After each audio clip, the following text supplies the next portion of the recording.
Aujourd'hui dans le Bitcoin, tout le monde dit que ça monte en ligne droite alors qu'en réalité ça monte en diagonale.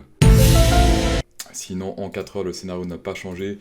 La target c'est toujours dans les 68 000. 68 000, on n'est plus dans les 50 000. Donc c'est vers ici. Pas de divergence RSI, donc c'est à dire qu'on est sur une montée saine. Cependant, on est quand même en overbuy, hein, on est toujours dans une zone à risque. Alors en 4 heures on est toujours très haut. Par contre en 1 heure, regardez, en 1 heure on est descendu sur la ligne 0, même sous la ligne 0 ici sur le VMC. Ça veut dire, comme j'ai dit les dernières vidéos, quand il y a un point vert qui apparaît, ici, donc sous cette ligne-là, dès qu'il y a un point vert qui apparaît, c'est une entrée saine pour ceux qui veulent prendre des risques pour un long. Parce que faire du long ici, c'est risqué. Le truc, il est en FOMO, donc c'est risqué. Mais ça ne veut pas dire qu'on ne peut pas faire du trading. On essaie toujours d'acheter quand c'est un peu bas. Et là, comme on peut le voir, ça monte très vite. Là, regardez, ça fait un rebondissement. Il est déjà à la moitié de sa chute, là. Donc, on garde l'œil sur le Bitcoin, mais en tout cas, si on achète quand il y a la boule verte, en général, c'est un bon achat. Même si le truc il est plus quasi tout en haut, ça reste en général un bon achat. Je le répète, mais acheter en ce moment c'est très risqué.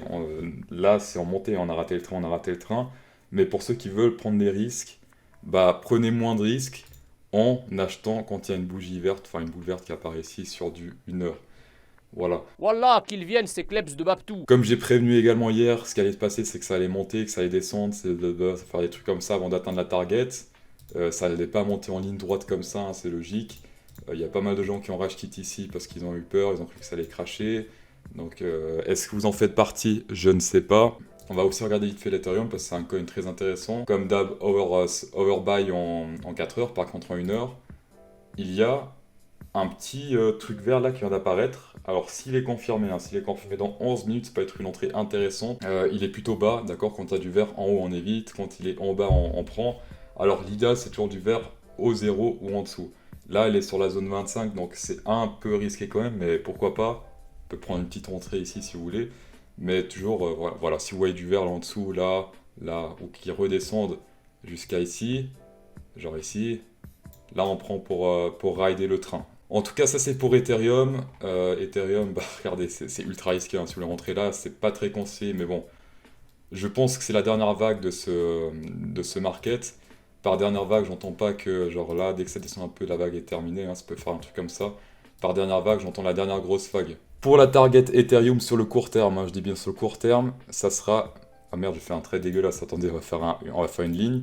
Voilà, on prend ce flag là, on met au bas. Alors certains le font ici des fois en haut, moi je préfère être modeste et le mettre en bas. Voilà.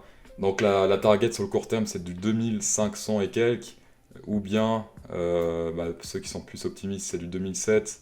Moi je préfère faire du 2005, donc on est très proche de la target actuellement. Pour ceux qui veulent essayer, pourquoi pas, mais faites gaffe, hein, 4 heures, même en daily on est très haut là, contrairement au Bitcoin.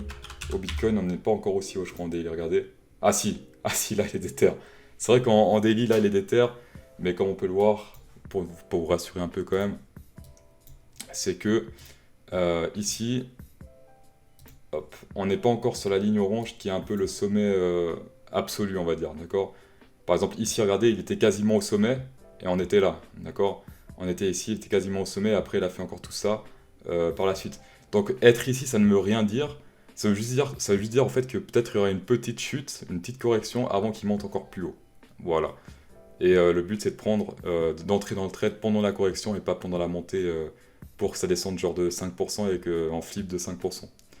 Ça sera tout pour aujourd'hui les gens. Alors si jamais là c'est les traits orange, ignorez, c'est les résistances journalières. Vous pouvez trader avec ça, les résistances journalières. Donc c'est support à résistance. Enfin bref. Merci de regarder cette vidéo. Si ça vous a aidé, un pouce bleu comme d'hab. Bonne soirée.